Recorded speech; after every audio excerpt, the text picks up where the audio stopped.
Hello and welcome to Moderate Fantasy Violence, a podcast about pop culture and the world around it. I'm Nick. And I'm Alastair. And in today's episode, we will be talking about Prevenge, the new pregnancy revenge horror slasher angry thriller from Alice Lowe. We've got Curse Words, the new comic by Soule and Browne, combining sort of fantasy and urban fantasy in one glorious mash. We've also got the new episode of Inside Number 9, the BBC dark comedy horror anthology from Reece Shearsmith and Steve Pemberton, and we'll be seeing what Alastair thought of my recommendation from last time, which was Fell, the sort of dark, murky crime comic by Warren Ellis and Ben Templesmith from the 2000s. So yeah, a two-comic episode, guys. A two-comic episode. I'm pretty happy. But before all that, before I even ask Alastair what he's been doing lately, it's our first birthday. Yes!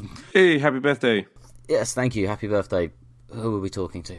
Yes, we've been doing this a year. Well, technically, our birthday was, I believe, the 19th, I think? 19th, 18th? Was it last Saturday? I think so, yeah. Last Saturday, as we're recording this, which for those of you listening to it, on release day will be 2 Saturdays ago, I think. But yes, it was our birthday, 1 year since we started. It's episode 29, which isn't quite numerically where we should be, but we shunted it a bit over Christmas by doing 3 episodes in 3 weeks. So yeah, it's been fun. I've enjoyed it. Alastair, how has doing this podcast changed your life? Yeah, I've really enjoyed it. I've seen probably more films in the last year than I have for quite a long time. You know, it's really given me the impetus to, you know, go and see things rather than just look at something and go, oh, that looks vaguely interesting, and then not get around to seeing it. So yeah, I feel much more clued up about pop culture. Yeah, certainly, as we've said about a million times, I am not usually in the past been good at keeping up with films, especially films outside the superhero adaptation subgenre. So yeah, this has definitely been a fun way to actually keep up with shit, and even in terms of like TV shows and stuff, I've definitely tried some things that I might otherwise have just sort of thought,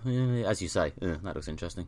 Whatever. And I've enjoyed introducing you to comics. As an evangelical nerd, it's always fun to inflict your favourite things on people. Yeah, I've really enjoyed actually getting to grips with comics more. I mean, it's something I've, obviously been aware of, but I haven't read much beyond a bit of like Batman in my life, and it's useful to know that comics does extend beyond Batman. And yeah, there's lots of really cool, interesting, unusual, independent and sort of odd stuff out there. It's been fun, and I've also finally seen a few films that I probably should have seen years ago. Yeah, we've covered a few classics: Taxi Driver, Blue Velvet, Fifth Element, things like that. Yeah, those are definitely all films that at some point in my life someone has acted surprised and perhaps faintly appalled that I'd never seen it.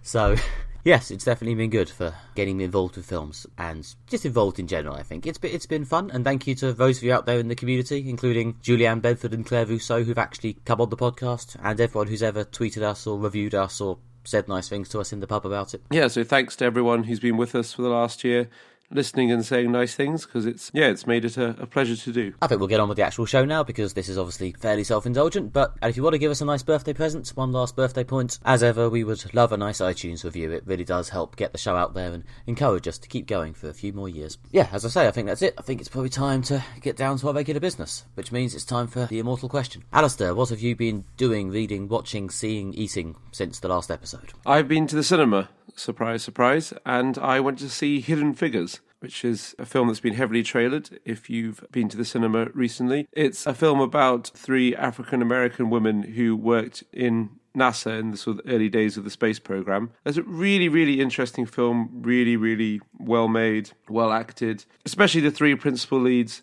Taraji P. Henderson, Octavia Spencer, and Janelle Monáe.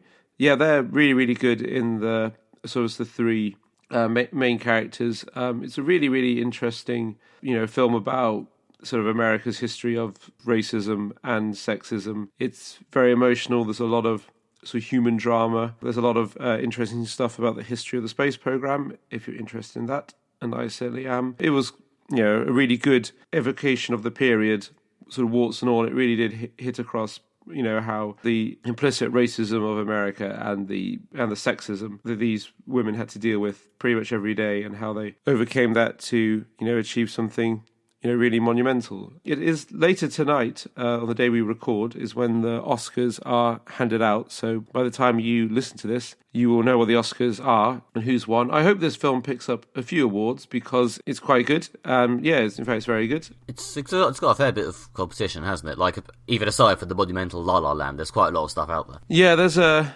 sort of quite a strong field this year. I can imagine La La Land will do very well. It'd be an enormous surprise if it doesn't do very well, because it's done so well sort of in every other awards. I think Emma Stone certainly would deserve a Best Actress win if she does get the Oscar. But yeah, I hope there's room for Hidden Figures to pick up a few awards as well, because it is very good. And yeah, if you're interested in a story that has been criminally overlooked for many years but is finally being told, I'd recommend getting down to the cinema to see it. Yep, I haven't seen it. I have seen the trailer a bunch of times. It is one of these trailers which I very much feel like I've almost seen the film. I'm sure there's a lot more to it, but the trailer does seem to cover the entire arc in more or less one sweeping montage. But it did make it look good. I'll watch it at some point. Yeah, it's worth it. So Nick, what have you been up to since we were last recording? Well, I did consider making this not a comic since we're covering two other comics, but fuck it, let's go all in. I have been reading Scalped, a noir comic by Jason Aaron and R.M. Guerra from a few years back, set on a Native American reservation in, funnily enough, America, where there's a casino, a crime lord, a whole lot of poverty and desperation. It lends itself quite well to noir, it has to be said, because what you want for that is sort of people self-destructing and making stupid or bad or doomed decisions out of sort of desperation, and there's a lot of sort of oppression and desperation and people scraping by and beating other people down in order to keep themselves scraping by. And yeah, it's not cheerful, but it's very, very, very good. It's one of these sort of 5-year epic series like Transmetropolitan or Preacher, which finished a few years back. It hasn't quite entered the annals of this is one of the classics quite as much as those, I don't think, for some reason. Maybe because it isn't written by a major British writer. But yeah, I have been a big fan of a lot of Jason Aaron's work, both on X-Men and stuff, and on his other series at the moment, Southern Bastards. I'm kind of impressed they actually call a series Southern Bastards and put that on every cover. But anyway, so yeah, if you like a bit of noir, Scalped is a really, really good noir series. The art is just so incredibly moody and yeah, makes everything look suitably dingy and horrible, which is very much what it's going for. Yeah, it sounds really interesting. Especially you don't get many sort of stories told about Native Americans, especially like sort of contemporary stories about Native Americans. So it would be really interesting, yeah, to see a comic sort of, set in that community, and sort of the challenges that they face, today. I think because it's a very noir series, it's sort of doing the noir trope of a guy who thought he got out of that has to go back to that and sees how his family and the people around them have changed, usually for the worse, in his absence, and ends up getting pulled back into it. Yeah, the story is very sort of baseline noir, but the setting and the interesting cultural stuff make it a bit more interesting. Well, there's a reason, I think, why that story is used so much. It's because it is an effective way to tell a story, that you have, sort of someone who's got like an outsider's perspective, that the audience can see things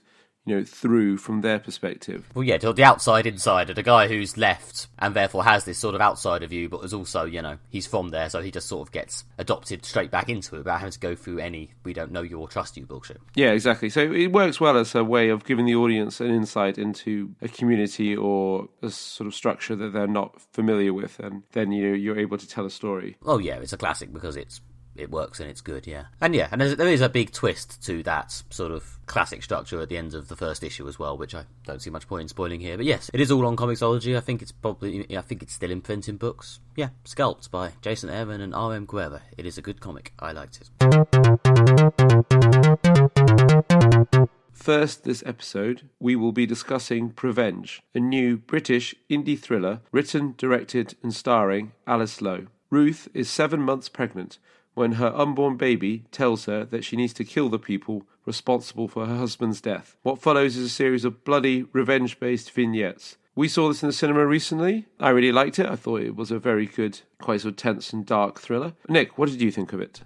This is another film from the tight as fuck area of criticism for me. This is it's very sleek, it's very carefully arranged, it's very self-contained. Every scene sort of pushes it along and informs it. It doesn't feel like there's any sort of space wasted. Yeah, it just goes from kill to kill. In some ways it's quite sort of mechanical in its way, but the style of it is what keeps it interesting. It's very funny. It's the kills are all very nicely arranged. It's just an excellent film. If you like a good revenge thriller and with a little bit of British dark humour in there, to stop it getting too po-faced or stop it being too sort of much of a serious bloodbath, there's a nice sort of juxtaposition of joke, horrible thing, joke, horrible thing, and yes, it's just a good film. If the concept at all appeals to you, or you just enjoy a sort of, it's quite a good match with Inside Number 9, actually. Not pre-planned, but yeah, if you enjoy Inside Number 9, I would very much recommend going to see Prevenge, and indeed vice versa. The sort of knowing classic horror, done both dead straight and with a bit of a wink, and in this very sleek, artful way that's clearly been very, very heavily thought through, and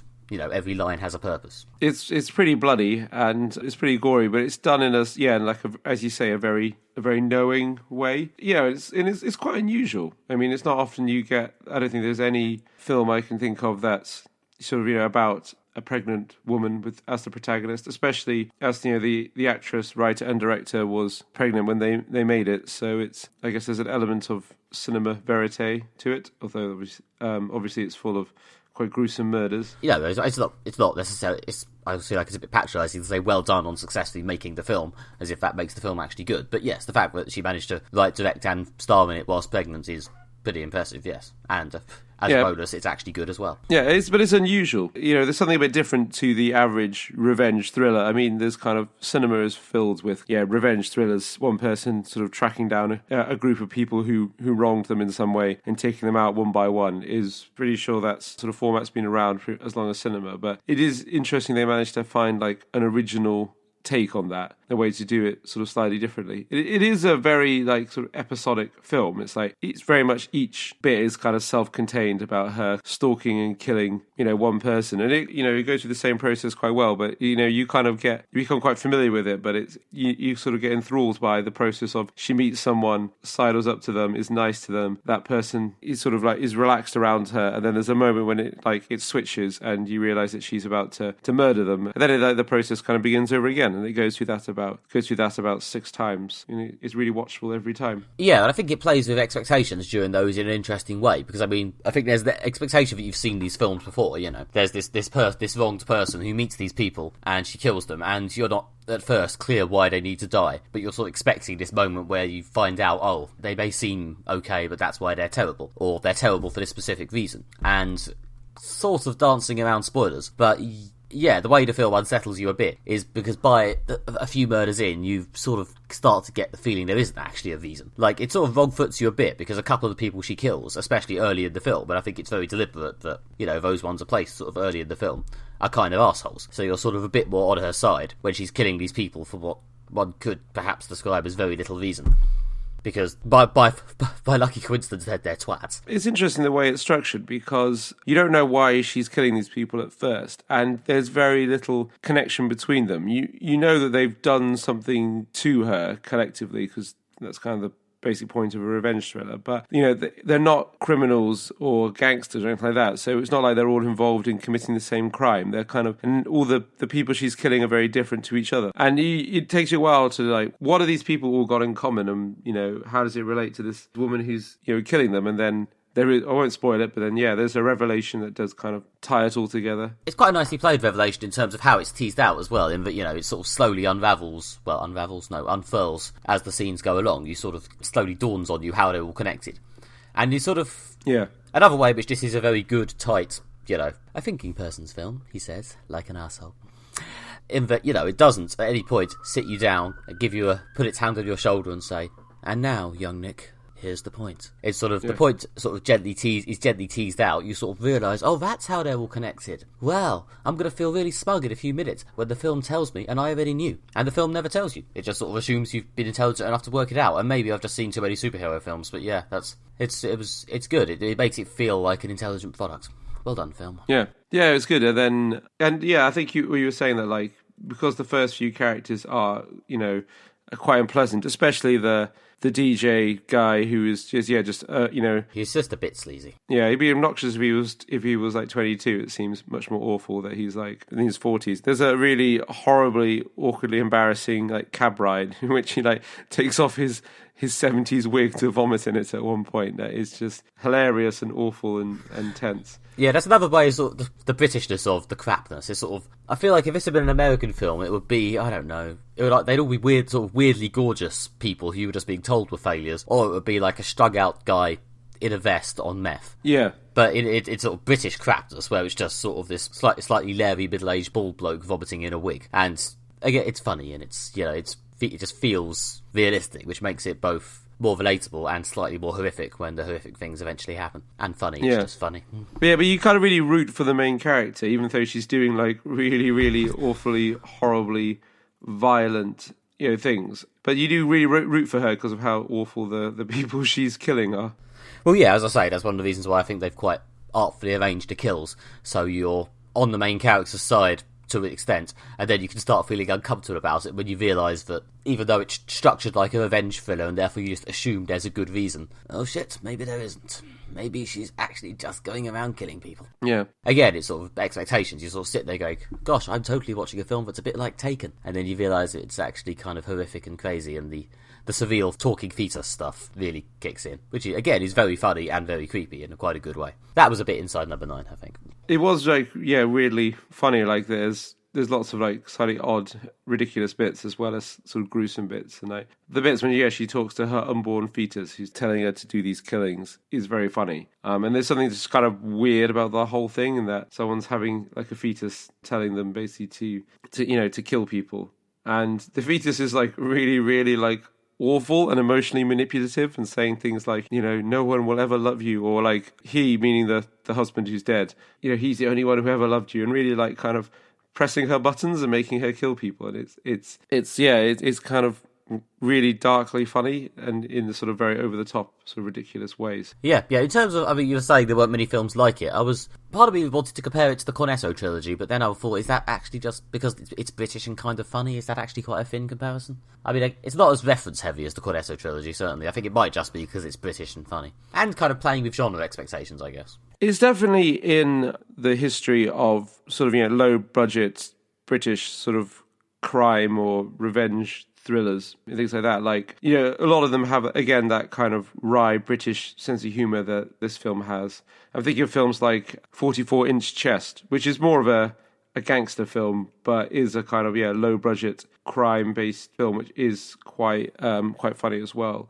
Or another comparison is Sightseers, like sort of funny and dark British thriller, which also stars Alice Lowe as well. Alice Lowe is someone who's worked with Ben Wheatley, who's like the current darling of British independent cinema.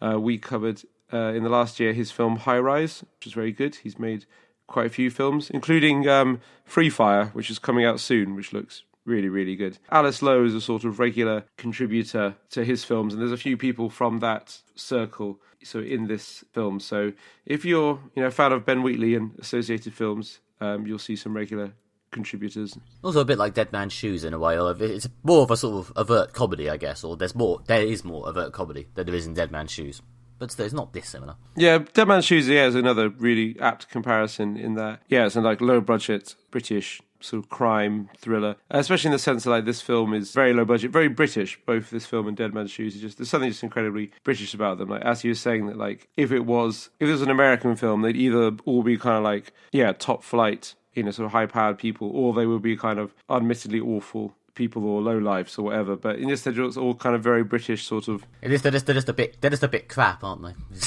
In a sense, you're not like a bottom of the barrel low life. You're just a bit crap. Yeah, like a leery middle-aged bloke or a corporate woman who doesn't have much of a life, or a sort of slightly sleazy pet shop owner. But yeah, and it's also, I think it is, obviously if you sit there and analyse it to death, as we are currently doing, quite low budget, but I think it uses the low budget quite well in that, it's like lots of long scenes in a single setting, which is usually a sign that, they're working within a tightish budget. But, because it's about this sort of slow build of tension as she gets to know these people and then things snap into killing time, it makes it work. It doesn't feel like it's straining against its limitations. It feels, as I said earlier, very sleek and carefully arranged and tight as fuck. Yeah. It's very well executed, for a sort of low budget film. And as I believe it was sort of made and shot very, very quickly because Alice Lowe was pregnant, and I think she was sort of tired of having to turn work down because being pregnant meant she couldn't do the part. So she then obviously came with the idea, well, I'll sort of write and direct my own film based around being pregnant that will work. And then basically managed to put the whole thing together in like a few months while she was still pregnant. So that was pretty cool. Yeah, I don't know if it's going to if it's maybe a bit too sort of knowingly trashy and genre-y to clean up at awards, but hopefully it'll enter a sort of cult status in a sort of Shaun of the Dead type thing that people whip out of an evening to have some fun, because it is really good. Yeah, I think this has got cult classic written all over it, so I hope it does endure in that sense. Yeah, there we go. Prevenge. Pretty excellent. That's definitely a joke that works on audio, everybody, definitely. I got nothing beyond that. There's nothing more. You floored me with that one. Yeah, I broke the mic. Yep. I would drop the mic, but it cost me 40 quid. Yeah, don't do that.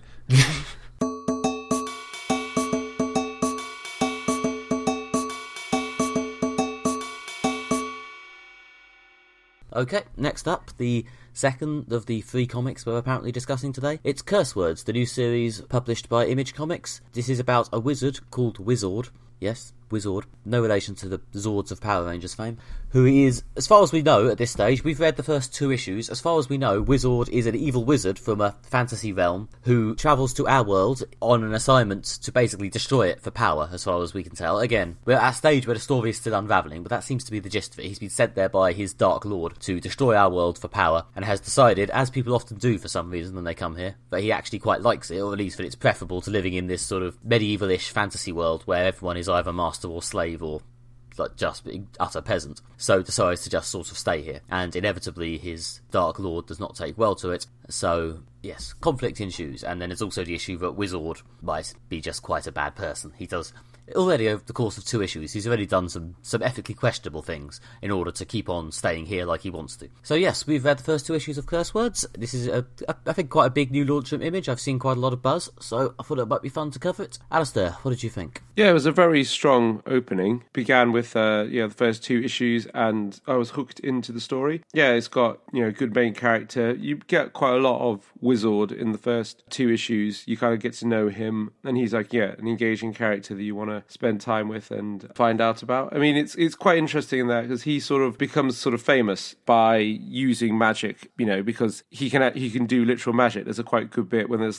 this famous sort of TV magician in the Derren Browne sort of fame saying no, seriously, this guy is magic, this isn't a trick. And he kind of becomes, famous and sort of rich. It opens with him doing, kind of like magical services for like a pop star or something like that. And he's really quite enjoying kind of having like a Manhattan office and being a big deal. So he's an interesting character in that regard, because there's this sense of moral ambiguity that you mentioned, that he kind of comes to Earth obsessively to destroy it, basically discovers that he could be famous and rich and loved, and then decides, no, actually, I'd rather do that instead. And there's a sort of sense of has he decided that he's his old life was bad and he wants to be good now, or is he just drunk on and addicted to being famous? Is he still kind of quite a selfish person? He's just decided to be selfish in a different way. So yeah, there's that sort of sense of moral ambiguity at the core of the character, which made it an interesting read. Well, yeah, I think there's the idea that you can empathise with his desire to be loved, but it's also clear that he's willing to do some quite extreme bad things,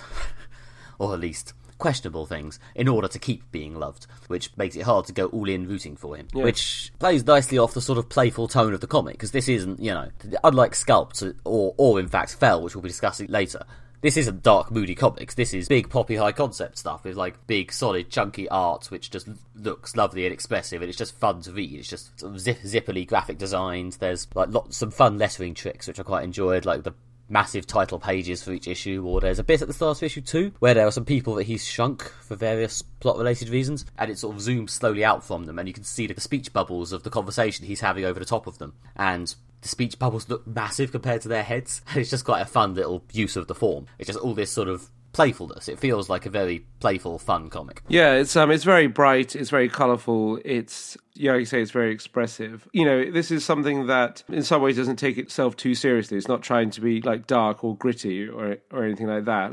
It is in some ways quite an archetypal comic story. You've got magicians or wizards, and there's kind of the villains are just very evil, for the sort of evil for evil's sake sort of villains who sort of turn up at various points to try and thwart Wizard, because he sort of betrayed their master. It's very much it's very open about this is a sort of straightforward magical comic story. It's not trying to do something meta or do something that's kind of it is quite meta, isn't it? Because it is sort of going, look, here's a character we're going to play with the concept, teehee. That is pretty meta. Yeah, no, sorry, and meta is the wrong thing to say. He's not trying to be realistic, or it's not trying to, like, it's kind of very much like, here's a sort of, like, slightly absurd story. And I think which kind of works because, like, fame and celebrity culture is quite, absurd in itself. You could believe it that if a wizard did, like, arrive from, like, a dimension where, like, magic was, like, a thing and could do magic, then he would quite quickly become, like, famous, and he would be on, like, TV and be a celebrity. And the whole thing is kind of like, it's quite ridiculous, but also quite believable, but not in a kind of gritty or like dark way. It's a very much kind of like, we are living in the most absurd of all possible realities right now. So I think, a magician showing up and becoming like a TV celebrity is completely believable. Yeah, and I think there's enough depth to it, or sort of, as we say, the sort of all the moral ambiguity stuff we discussed earlier, to stop it being sort of shallow in its sort of fun zippiness. Like, I've read it twice for this because I'm dedicated to my craft. And yeah, the first time it is quite easy to get swept along with sort of the bright colours and the fun of it all. And the second time you sort of read it a bit slower and think, wow, some of that's actually a bit shady, isn't it? Like, yeah, this may not actually be a nice guy. But yeah, it's really, really readable. Yeah, like I say, I got sucked in really quickly and read it very quickly and was like really kind of like engrossed and flipping along. And there's some great scenes in it. Like there's a good one where he kind of arrives in New York and ends up in like a supermarket and is kind of perplexed by like the range of options and the kind of people with their sort of like petty arguments. There's someone like arguing with the husband was like, why do you always buy like brand stuff? It's just more expensive. The own brand is cheaper and just as an okay. And like, there's a few scenes of him like kind of all this like going around in his head, and you kind of get the sense of like he's like blown away by these things which are like so everyday, and he's kind of enthralled by it, which you would be if you were from like another dimension where they didn't have supermarkets, they've got magic instead. And it's kind of interesting, and then like almost, especially as he's trying to destroy the world, then decides not to, and you kind of realize that, oh, these people with their everyday discussions in a supermarket, the very, very banality of it is enthralling to this guy, and it's what's saved the world. Again, it's sort of quite ridiculous, but it's quite realistic as well, I suppose. Well, yeah, I mean, one of the most, I think, sort of revealing bits for his character is that he has a conversation with a hot dog vendor or something in issue 1, I think, where it says sort of, where is your master? Are you free? What do you do all day? Do you not have, like, duties or something? And he just sort of looks around going, wow, so there's just nothing? You just sort of do whatever you want? And you can, and the fact that, as you say, the fact that that's so enthralling to him is a big part of what drives him, I think. Again, the fact that it has this level of characterisation as well as being silly and having a talking koala, who is very good, by the way, and little jokes where there's some random fish who he throws into a boiling cauldron for a spell, and they just have little fish speech bubbles going, no, don't throw us in the bad water, we will die. Oh. So, yeah, that was very funny. Yeah, it's that sort of like borderline Beano, silly, playful jokes alongside the fact that there is actually characterisation that works, which makes this, just good fun, really excellent readable comics. Yeah, I really liked the sidekick. When he first arrives in contemporary New York, there's a rat, which is, I guess, his sort of servant sidekick that he sent on ahead to prepare things. And then when he decides he wants to be famous, and liked by people, he magically turns the rat into a koala because so they can be cuddly and nice. And then the koala who's called Margaret gets a sort of social media following. There's a bit when as he becomes famous, it's kind of like you get kind of tweets in the background, sort of charting his kind of people becoming aware of Wizard and like sort of enthralled by him as we are by the sort of sudden rise of celebrities. And there's a lot of people just tweeting like, I want to see Margaret more, # Team Margaret. And, it's just a kind of constantly in the background. And it's, I don't know, it made me laugh in that. Again, that's sort of like, yeah, that's what would totally happen if a wizard came to Earth with a magical talking koala as his sidekick. Then, yeah, I can imagine social media would be all over that shit. Yeah, and I think another sort of shout out for the artist Ryan Browne in that you don't get that many animals in a lot of comics, because I get the feeling a lot of artists don't really like drawing them. And yeah, the incredibly expressive talking koala is quite a nice feat of it. I mean, the artist generally, he does this sort of semi-realistic, sort of squalid-ish real world, the big sort of bright fantasy beats, the realistic talking koala. You get the feeling there isn't much he can't draw. It is a very sleek product. Yeah. And there's some darker bits as well as like the kind of sort of funny sort of celebrity comments bits. There's a bit in the second episode because Wizard draws his power from sapphires, I think, isn't it? And then the celebrities that buy sort of magical favours for them pay him in sapphires that he uses to draw his power. So he realised he's going to have to fight other evil wizards who've been sent by his former master to kill him. So he goes to this former general of sort of unspecified African country who's living in exile and Sierra Leone because he owns the world's largest sapphire and he needs it. And then there's a bit when the general's like, all right, yeah. But yeah, I'll give you the sapphire, but, first, magical favors. And there's a kind of, and Margaret's a bit like, this guy's bad. You don't do magical favors for, like, a bad man. He's killed lots of people. And there's equal, implying or sort of, heavily hinting at, Wizard's own evil past and the fact that he's done bad things. And there's a real moment of, like, you're kind of rooting for Wizard and you're kind of like, no, I want him to get the sapphire and then be able to, like, defend himself from the even more evil magicians who are coming to kill him. But also there's this sense of like, no, don't be a bad person. Don't go back to your evil ways. Don't do magical favors for the brutal dictator. And it's only like done in like, sort of 10 or so panels. It's not a big thing, but it's just done kind of very deftly and subtly, and tells that kind of that little bit of the story really, really well. Yeah, and if you get the feeling that this is going to be a long running series, which I haven't actually read in detail like interviews and stuff, so I don't know how long they envisage it running. But yeah, there's a lot of balls in the air at this point.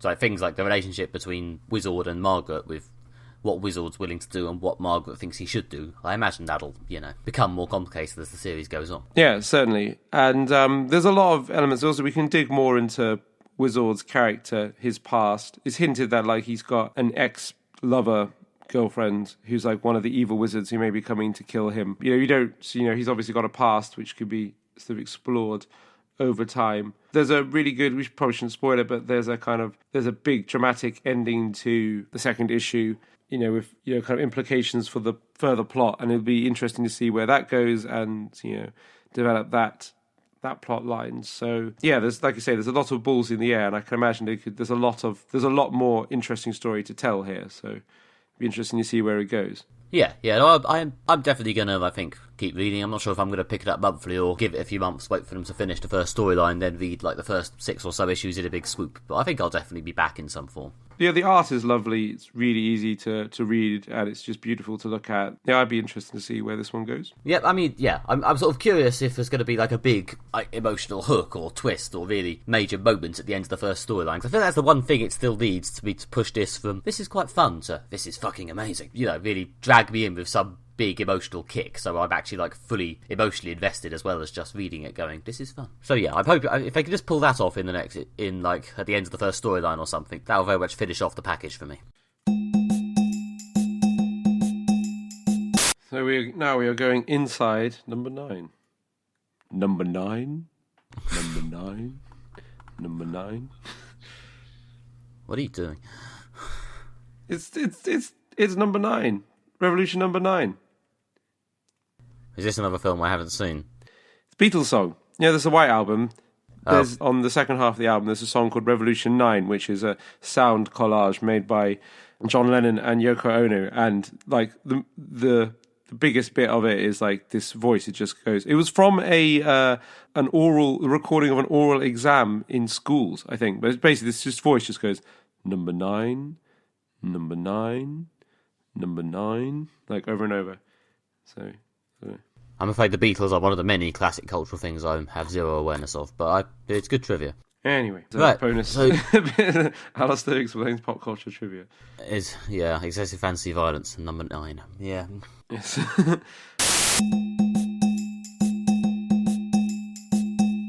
Right, next up, we will be discussing the third series of Inside Number 9, an anthology show written by Steve Pemberton and Reece Shearsmith. We've seen the first episode, which takes place in a restaurant called Number 9 and focuses on an argument over the bill. I'm relatively new to this show. I hadn't seen either of the previous series, although I went back to watch some of the better received episodes from earlier series in preparation for this. We also have watched this first episode of Series 3. Nick, you're much more familiar with this show. How did this episode compare to the previous ones? Pretty good. I think Inside Number 9 is a show that has, like a lot of anthology shows, well, like Black Mirror, I guess, is the big obvious current comparison. It's a sort of a genre that they're very familiar with, comfortable and good at. And yeah, every so often, they usually at least 2 or 3 times a series, the stars light up and they produce something that's properly amazing grade A telly classic, and the rest of the time it's usually at least decent. And this, although I don't think it quite hits grade A telly classic, was pretty decent, pretty strong. It was a bit like Prevenge, as I said earlier, both in terms of its influences in this sort of knowing yet sincere British horror appreciation, and its sort of well-written tightness. Like, it's about these 4 people in this restaurant having this argument over the bill, which, as often happens in Inside Number 9, slowly gets more intense, more scary, and in the end, slightly horrific. And yeah, it's very carefully built in that there are these 4 people in this setting. As ever, 2 of them are played by the creators and writers, Pemberton and Shearsmith, and 2 of them are played by guest actors, in this case, Philip Glenister of Gene Hunt's fame and of Outcast, which we reviewed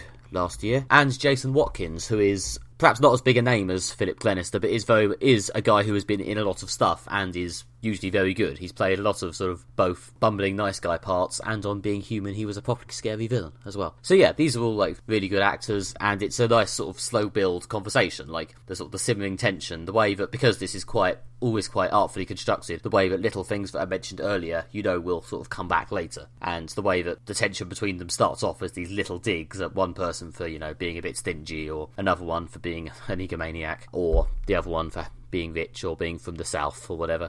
And these, because it's like this self-contained argument, it's just going to sort of build and build and build and build and build until eventually, obviously, the knives and the blood come out. Again, tight as fuck. There's something quite play-like about this episode and Inside Number 9 in general. I think it's because the conceit of the show is that every episode takes place inside some kind of building or location that is known as Number 9, usually a house that's the 9th house on the row or whatever, or a flat, or in this case, a restaurant that's called Number 9, which is the sort of postmodern names restaurants are given now. I'm pretty sure there's a restaurant of a similar name in trendy Walthamstow, where I abide. But there's something, because it all takes place in pretty much all the episodes within one location and usually in real time. And it's usually quite a tight cast. The characters introduced early on, they generally don't bring in new characters. This episode was definitely like that. There's a reliance on characterization and dialogue, usually an emphasis on interpersonal conflict, conflict between characters, not conflict like with a wider environment, because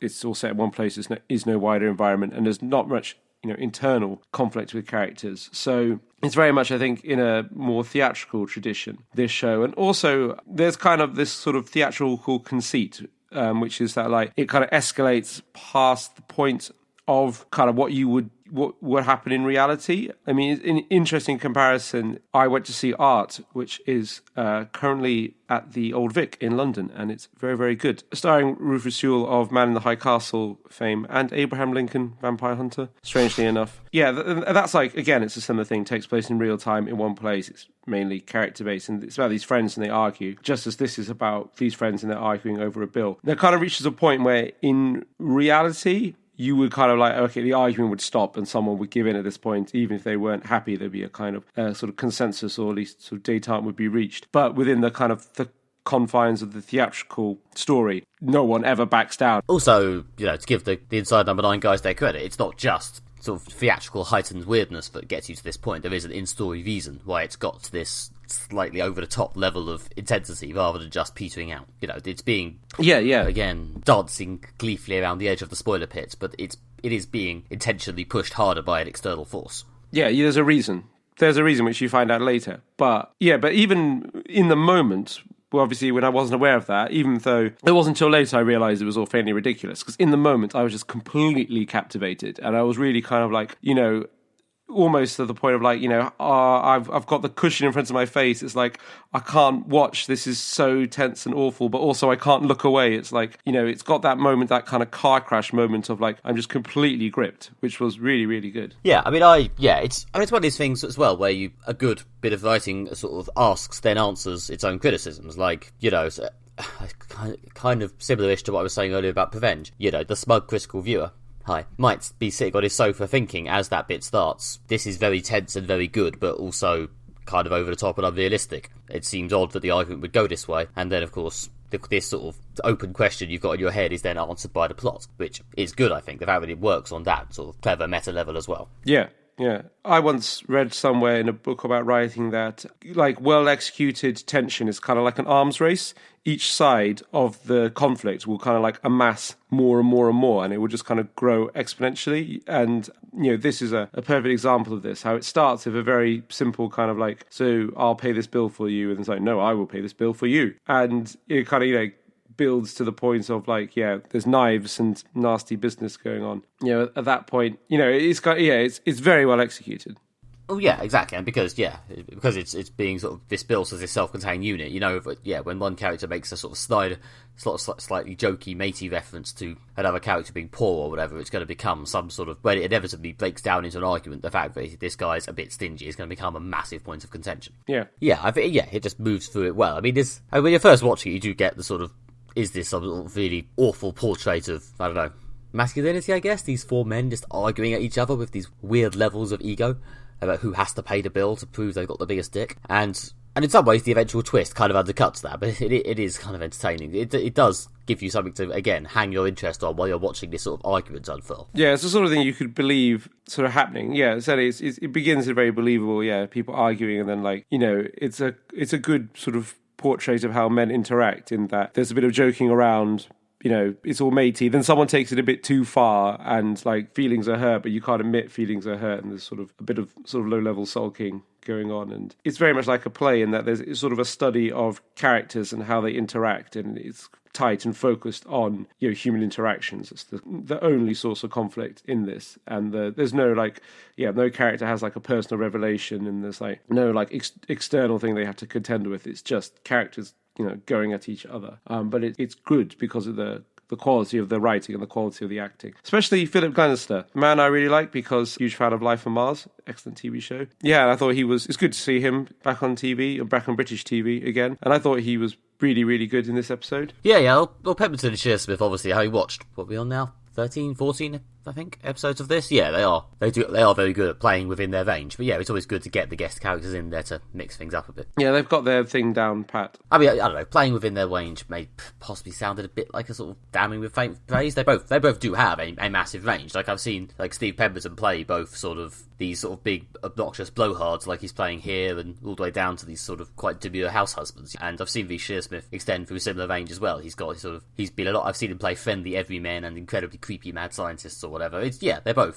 They both do play a huge range of stuff. If you don't at least take away from Inside Number 9 that those two could definitely act, then you're probably not watching it properly. Yeah, the claustrophobia you were talking about, the sort of the closed space. Again, I think, like Prevenge, it's a sort of response to the budget in a way. I mean, if you're going to make an anthology series with 6 entirely different settings, I guess, then giving it this Inside Number 9 limit where it has to be within one set or one building that's a couple of sets. Obviously, that makes it actually possible to do it for a budget sense, but by writing it in this sort of closed-in kind of way, it plays into the sort of the horror thing they're doing, this sort of sense that you're stuck inside this Number 9 with whatever bad thing or simmering tension. Anthology shows aren't sort of particularly common, but they are very, very good. I mean, I guess it's difficult because each episode you have to begin again, like introducing characters, introducing setting. However, one of the advantages of an anthology show is you can always tell a story, and you don't have to worry about where the next episode is going to go, or what's going to happen sort of down the line. You can very much kind of like, I can tell the story and I can ruin these characters, I can kill them off, I can destroy the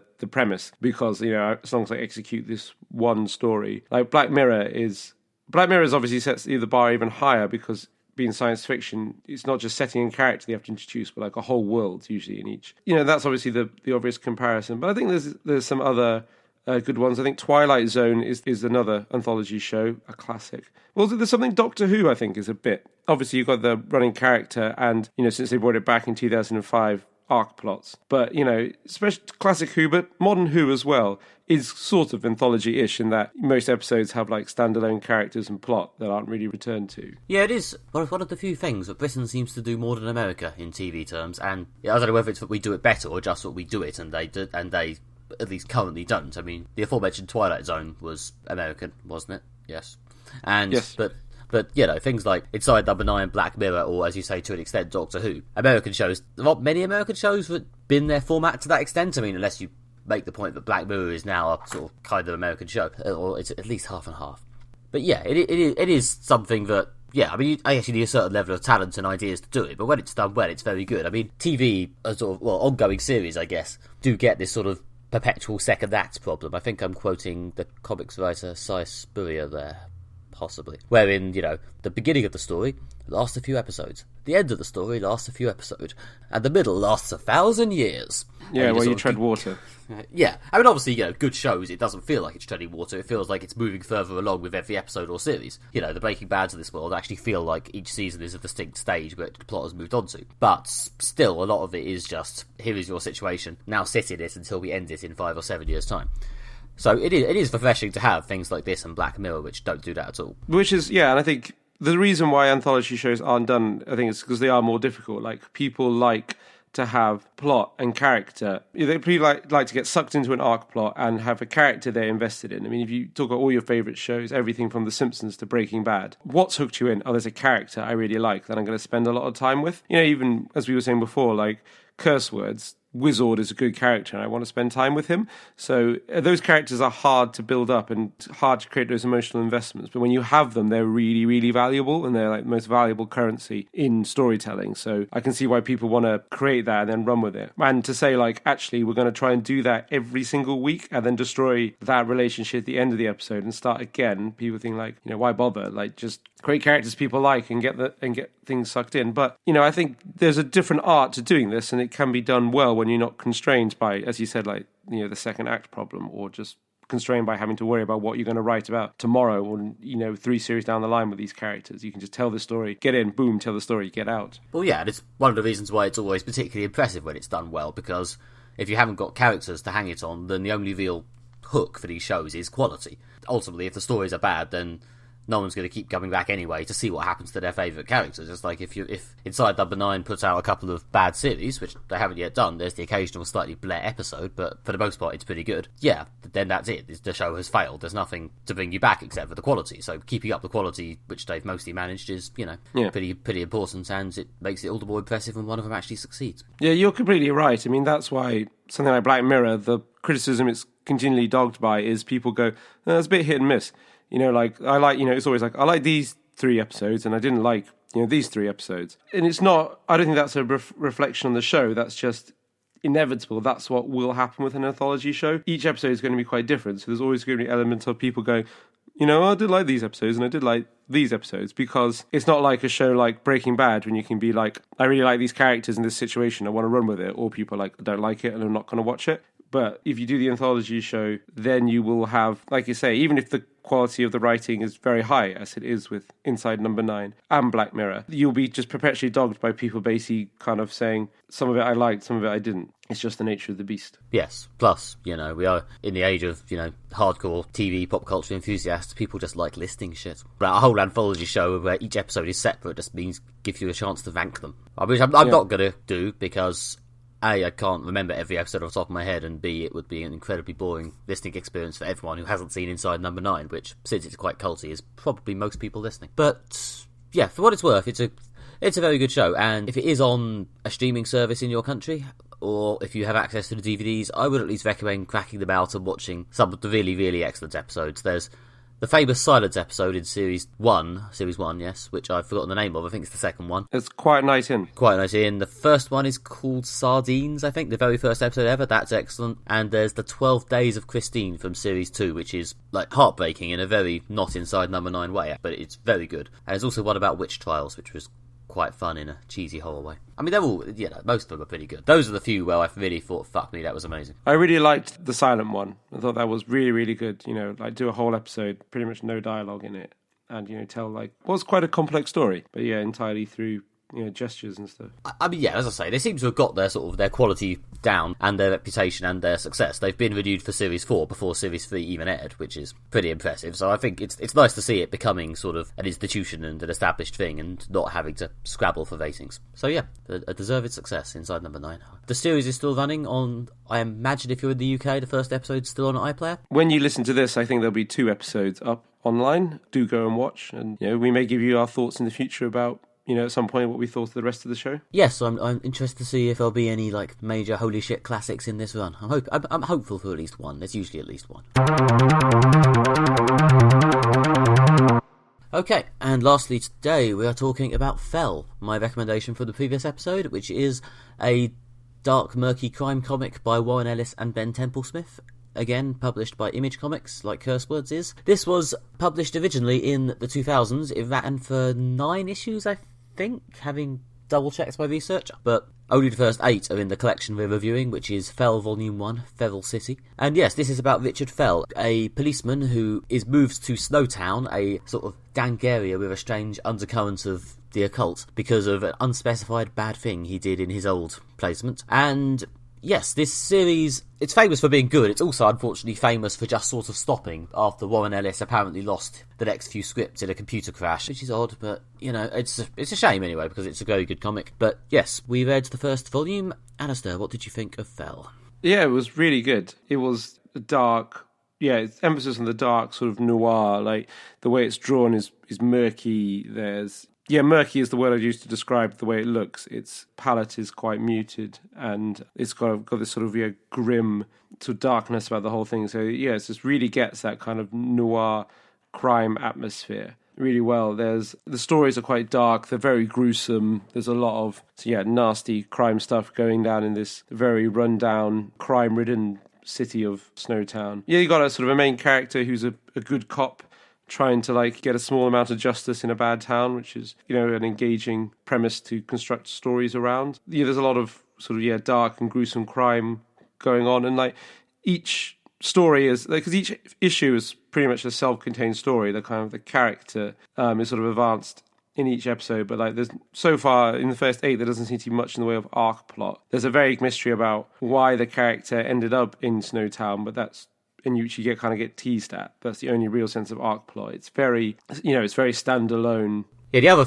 other unique kind of thing about Fell is each issue is only 16 pages, which is 4 to 6 pages shorter than your average monthly comic. It was part of a sort of a budget line that Image launched, which consisted of only 2 comics, and sort of trailed off, partly because of Fell sort of trailing off. But anyway, yeah, each issue is only 16 pages, and to counteract this slight shortness, they build it very heavily around this sort of quite intricate 9-panel grid. Like other comics, like Curse Words, on average only has about the usual sort of 5 to 7 panels per page. Everything's quite big and quite splashy. Whereas Fell, everything's quite intricate and dense, and there's a lot of text, there's a lot of little pictures or little mood building bits, and yeah, I don't know, did you find yourself thinking when reading this, holy shit, these issues are slightly shorter than normal, or did that not come up? It did read much faster than I expected. I was surprised. I'm quite a slow reader, how quickly I got through it. I definitely did notice the regular 9 panels per page. I mean, something like Curse Words has got a kind of thing when, maybe there'll be, half a page will be given over to a single panel, and then there'll be, 4 panels in the other half of the page, or there'll be, one sort of odd, triangular-shaped panel, and, so the others kind of fit around it. I mean, the Justice League of America comic we read over Christmas was a similar sort of thing that, the panels could be, odd shapes and different sizes, but Fell was very regular. It was usually, most pages were,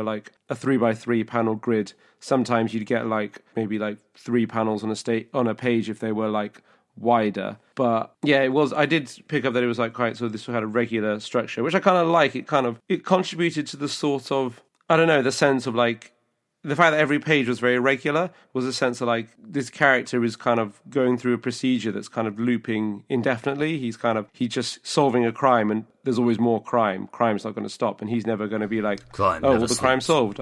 Yeah, but he's like, oh, the crime's solved. I guess I can stop being a detective now. It's a process that's never going to end. So the regularity of each page having the same 3x3 grid kind of contributed to that, in the sense of this is a process that will just keep running indefinitely. It adds against this sort of sense of murky, trapped claustrophobia. I feel like I've talked about claustrophobia a lot in this episode. Is this our exciting claustrophobia special? The claustrophobia special. You're trapped in here with us.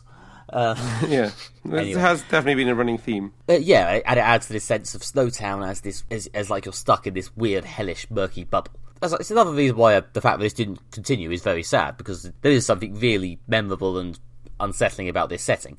Like the nun in the Richard Nixon mask who just hangs around on the street corner, creeping Fell out. It's just, yeah, that's creepy. It's just memorable. I mean, the character of Fell himself, fundamentally he's this sort of good cop in a bad town, but he feels realistic in a way it's hard to fully put your finger on. He's always broadly in the right, but there's also something off about him. I think it's something. Yeah. He's sort of judgmental and brutal and sort of niggly, and yeah. It's weird, because it's hard not to root for him, because he is often kicking the shit out of some quite unpleasant people. Even though if there is something slightly off about Fell, it's putting him up. The people he puts him up against are just awful and still thoroughly deserve him to maybe occasionally slightly bend the rules to arrest them. Yeah, and he's a good cop, but he's not superhuman. He's like, you get the sense that he's a regular person trying to make a small difference in a big and unpleasant world. There's something about the whole thing. It's just like really engrossing. It's kind of got this. It's got this weird dark charm to it that like really like sucks you in. I think the art is beautiful. I really like how, you know, the other thing I noticed is that it's very empty. Like a lot of the panels don't have much in them, and even like Fell will be in like a bar or someone's house or part of the police station, but like the room will basically be just like a table, and you're like, you know, the table he sat at, and maybe something that's kind of a wall. Like there's no, you know, it's not full of like details. Like Curse Words is like full of like little details. Like the supermarket scene we discussed before is like everything is drawn, like every bottle and tin and like packet of food and like every aisle. Whereas like Fell exists in this weird like very empty world. It's quite like the art is quite abstract in the sense that like, everything's kind of like distilled down to like just the essence of character and functionality.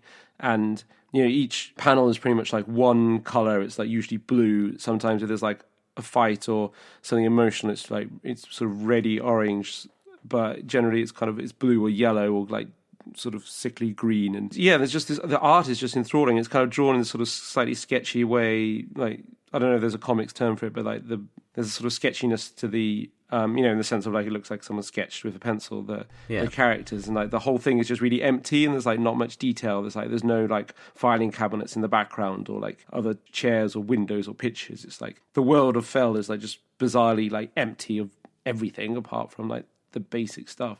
And it's grim and it's dark and it's like quite muted palette. So yeah, that's what I loved the most about it. Actually, it's just like the art was just beautiful and like really kind of created this mood and was sort of nicely abstract. Some of the best bits of the comics are just him sort of wandering. The bits of him are kind of like wandering around Snowtown and like just the weird things. Like again, in pretty much every issue, at some point he sees this nun in the Richard Nixon mask. It's just weird and creepy. Or this like he sees these like stray dogs that are like feral and aggressive, and like there's lots of beautiful illustrations of the kind of the bridge that leads out to Snowtown, which he can't cross for reasons that are never made fully clear but sort of hinted at. So yeah, it's just beautiful to look at. Yeah. I mean, Templesmith's art is, yeah, it's gorgeous. It's a lot of his other work is more sort of fantasy, magical monsters stuff. And, you know, sometimes when he's put on, like, I don't think he's done much superhero stuff, but he did do an issue of Doctor Who once, which was just kind of odd. It can overpower the story, or it can feel a bit out of place, but I think here it's just a very good marriage of his specific style and this story. With other comics which trail off like this, I would consider saying something like, could he carry it on with another artist? But sadly, I don't think he can. I think Fell without Ben Templesmith would just feel weird or wrong or just not be as good. Yeah, as you say, this sort of empty magical murk, this sort of incredibly atmospheric darkness, which it's just very, very good. The hellishness, the slight feeling of the occult feeling of it, even though this isn't a series that, as far as I'm aware, actually features magic. Again, we may never know. Some of Warren Ellis' stuff can sometimes feel a bit, here is something I read in my research, but I think he's woven it quite nicely into a sort of tapestry here. The weird, unpleasant crimes are, I'm sure, things he's read in his research. But, yeah, they feel like they're parts of this whole. There's sort of hints at magic. Like, there's one of the issues is about a guy who's killing pregnant women to kind of get their fetuses to do ostensibly magic. I mean, it's never made clear if there's any actual power in this or if he's just a crazy person. But Fell literally just walks across his threshold and stabs him, doesn't he? Although technically Fell is protected due to other plot twists, so it's hard to tell whether that did overcome the magic or if the magic is just bullshit. It's sort of hinted at, you don't really know, and it's kind of like it's around the edges. It's kind of, there's certainly a high level of superstition in the world of Fell. Whether there's actual magic, it's kind of a grey area, but it's kind of just contributes to the kind of weird like otherworldliness of it. So the other thing I really liked about is that each issue kind of pretty much has like one scene. Like, you know, there might be like a bit of a preamble to the scene, like in like the police station or in the bar. But most of them, it's just one scene, and that goes into that scene in like lots of detail, which, you know, even though they're, like you say, they're quite short, but like they decided, right, rather than cramming loads in, we're going to like basically just tell the story in kind of one scene. So there's one that's just the interrogation of a suspect it's just one long interrogation scene. And there's one when it's kind of Fell's just kind of at a house confronting this guy who's got a sick kid, and there's Fell suspects something's going on. There's another one which is just the interrogation of, a kid who's been arrested for stealing things from a naval yard. That's a grim one. Most of them, each issue focuses kind of around one scene, so it tells like a contained story in like one scene. And it's just really good because it means that scene's like quite detailed, and you can really get sucked into that rather than them cramming too much in. Definitely the lesson of Fell is less is more, both in terms of art and storytelling. It kind of really works well with this kind of quite minimalist approach. Well, yeah, I mean, it's sort of similar to Inside Number 9. It breaks it down to quite a simple level, and then, after that you have to sort of stand and fall on the craft, which fortunately here is at quite a high level. Yeah. Yeah, as I've said, I love Fell. I think it probably misses a lot of all-time classic lists because of its sort of unfortunate failure to continue, but I think it is one of Warren Ellis's best series, and he has done quite a few, and it is a shame that it's ended up being an unfinished one. And I do read his weekly newsletter, Orbital Operations. It's good. You subscribe if you like Warren Ellis or his sort of sci-fi futurism thing. It's at orbitaloperations.com, I think. Anyway, yes, I do read it every week, and there's a part of me that hopes he'll one day go, oh, by the way, Ben Templesmith is drawing a new issue of Fell, but it's been like a decade. I think I need to let it go.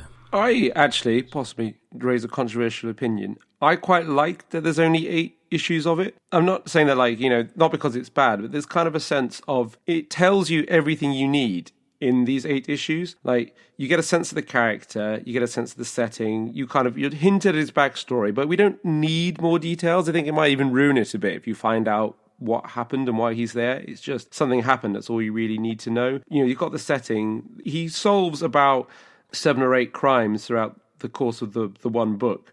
And you get a sense like this is a process that will just continue forever. Like, he's not going to leave Snowtown, even if whatever put him there is sort of resolved. He's sucked in, And this is just like, it's a process that will continue forever. And you've seen enough of it to realize what it's going to go. It's one of the things that's kind of like, there's kind of basically, I think, 2 broad ways to tell stories. One is kind of quite straightforward. There's a beginning, a middle, and the end, and there's a sense of progression. The other way to tell a story is that you have a cycle that will repeat itself, and you show one instance of the cycle.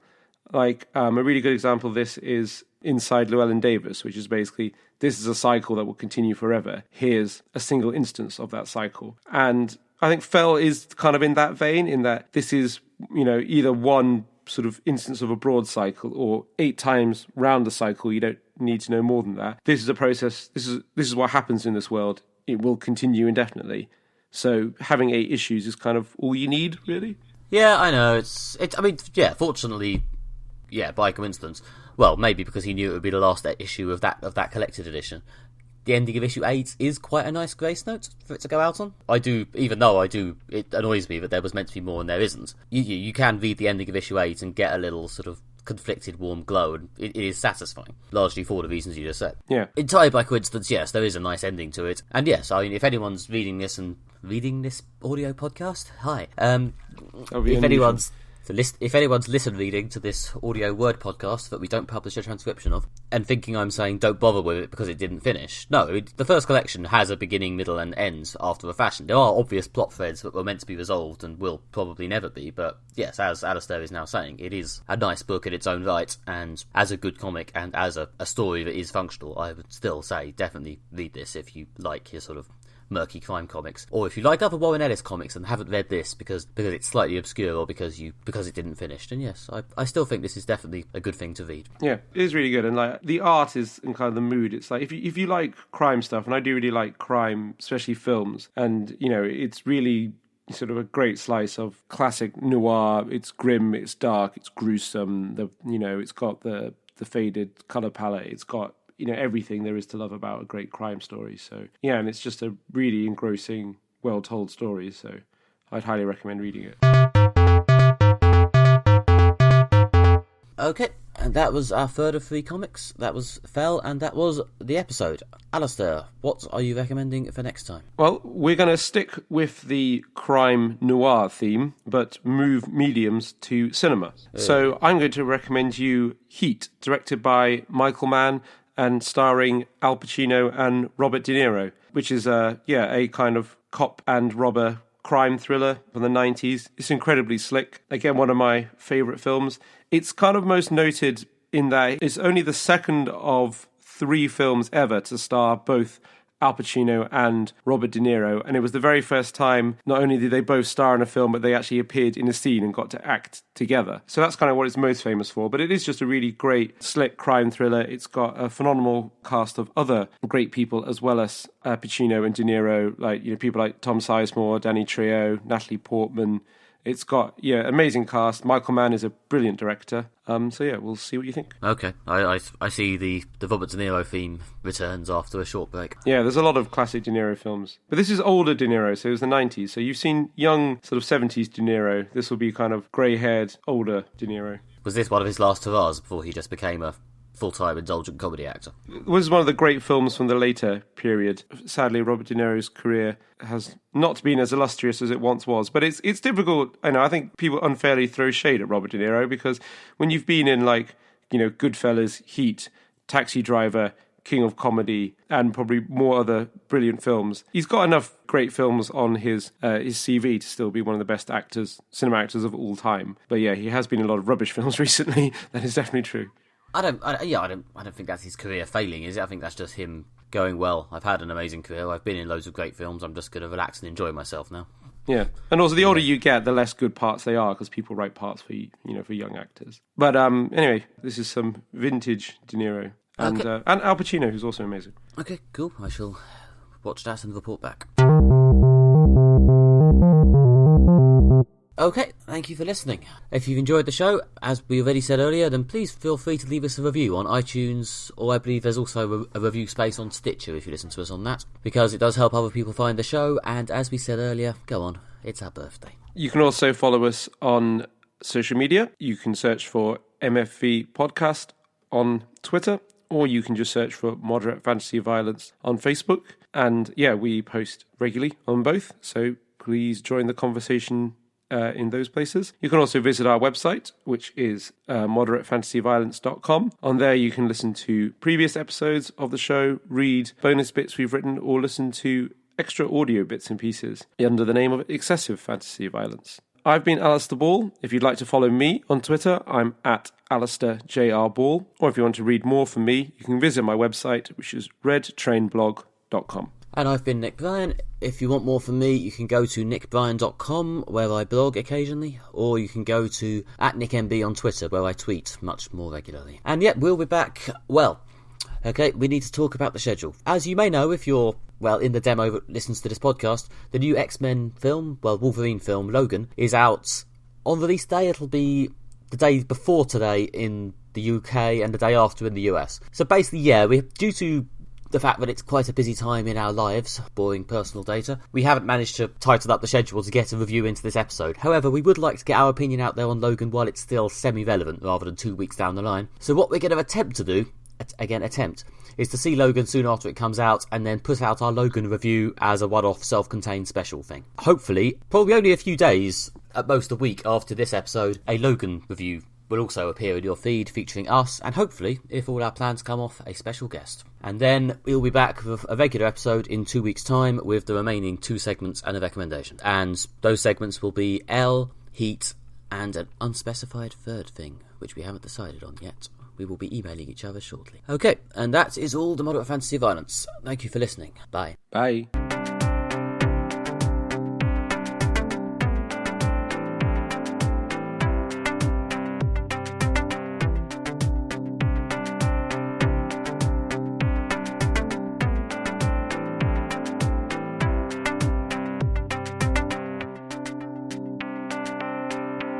Two of them are played by guest actors, in this case Philip Glenister of Gene Hunt's fame and of Outcast, which we reviewed last year. And there will now be a pause while Nick looks up the name of the other guy.